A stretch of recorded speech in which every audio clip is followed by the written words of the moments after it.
settled. I'd like to invite you all to go to a website. I think it's called petitionproject.org, where 30,000 scientists, like 6,000 PhDs, and relevant fields have actually said that they are not in agreement with Al Gore. They do believe it's rather phony. CO2, I know the Supreme Court declared it a pollutant. CO2 is a naturally occurring ingredient in nature. It's less than 1%.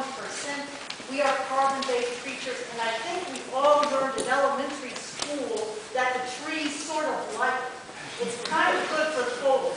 We breathe it out, they take it in.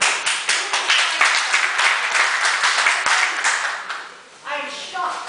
I understand Al Gore does stand to make billions. I understand GE has made huge investments, so I understand there's a great deal of financial gain to be had in all this. But the thing that really bothers me is the government is so willing to take the word of faulty science and believe that UN report and that so-called ice hockey graph, they were phony and false and based on bad science. It needs to be investigated. What they're doing is they're taking faulty, questionable science and they're wrecking our economy over this. $3,000 per family, I'm not done yet, I'll be push up really quickly. Set our industries going abroad, 7 million people lose their jobs when the science is absolutely not settled. Now, this is presented like something we have to live with and fear every day for our children. This is the speech. What I want to know is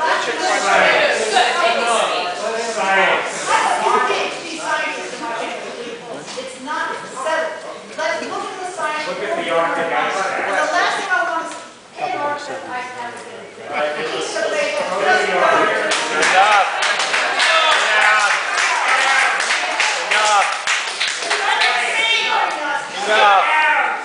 Enough. Ma'am, everybody, this is a question and answer. It's not a speech. Congressman Himes, our guest.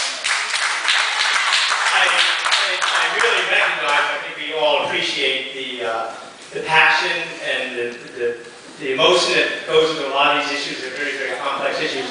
But try to keep your comments brief, followed up by a question that the Congressman can respond. We're here to understand his thinking, and he's here to hear you in brief snippets. So let me take a poll. I appreciate your comment, thank you. I don't hear it very often, but I'm a little bit curious about this crowd, so and I got castigated for not formulating the questions correctly. But here's another poll. How many people in the room believe that climate change is an urgent problem that should be addressed by the federal government now? Climate industrial complex. Okay, so this is yes to I believe that climate change is an urgent problem that we should address. How many people believe it's not an urgent problem that we shouldn't necessarily address? Okay. Well, you're a little outnumbered, but let me ask this. I'm not a climate scientist. I know there are many people who are far, far better schooled in climate change than I am. Do we have anybody here who is on the side of that? Because I'd love to hear, if you made some compelling points, I'd love to hear the rebuttal. Are you a... My background is as a geotechnical engineer. I can tell everybody in this room that we as a species, Homo sapiens, are arrogant enough to think we are significant in regards to the amount of time we've spent on this. I can't hear you. I can't hear you. Sir, do you want to make Why don't we have a mic? My background is in geotechnical engineering. I'm an engineering geologist as well. And I can tell you, everybody in this room, as a species, as Homo sapiens, we are arrogant enough to think that we are significant on this planet. We are by no means.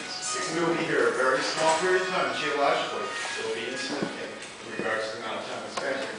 There's no doubt we are affecting the planet, but only 15,000 years ago, it was 72 degrees at the North Pole. We have magnetic reversals on a basis that would throw this planet totally into all types of chaos economically. You have to realize that climate change will occur. It's just a matter of how we adapt. Cap and trade financing. Cap and trade is really a windfall for Wall Street. And most people, we should obviously be cognizant of what's taking place. Thank you.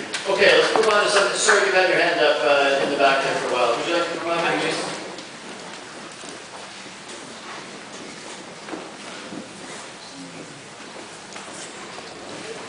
I have a simple question. Have you ever asked NASA to give you any data from the ERBE systems?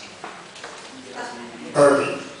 It was a system that I was fortunate enough to work on. It was put into space in the late 70s, early 80s. It's still up there. It has probably 10 times would fill this room with data as to the amount of energy that the Earth is retaining because of the sun, actually. And it'd be interesting. I have not, the company that I worked for went out of business. Another company bought it and built some more units, which went up into space. Once a third company purchased it, I couldn't get any data. But what Gore was saying is not true, at least as of 7 years ago. And it'd be interesting why the congressmen who pay for these bills, and you're still paying for them because you're still putting those things up in space to get measurements, you never ask for data. You probably don't even know it's there, but it's there. And if you'd like to see pictures of the unit, let me meet you anywhere and show them to you.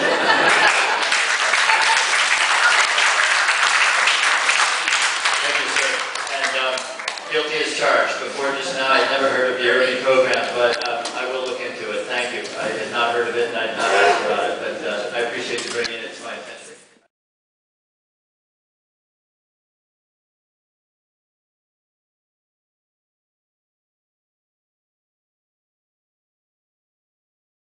I am going to do a lot of listening tonight. I am going to do a lot of listening tonight. I am going to do a lot of listening.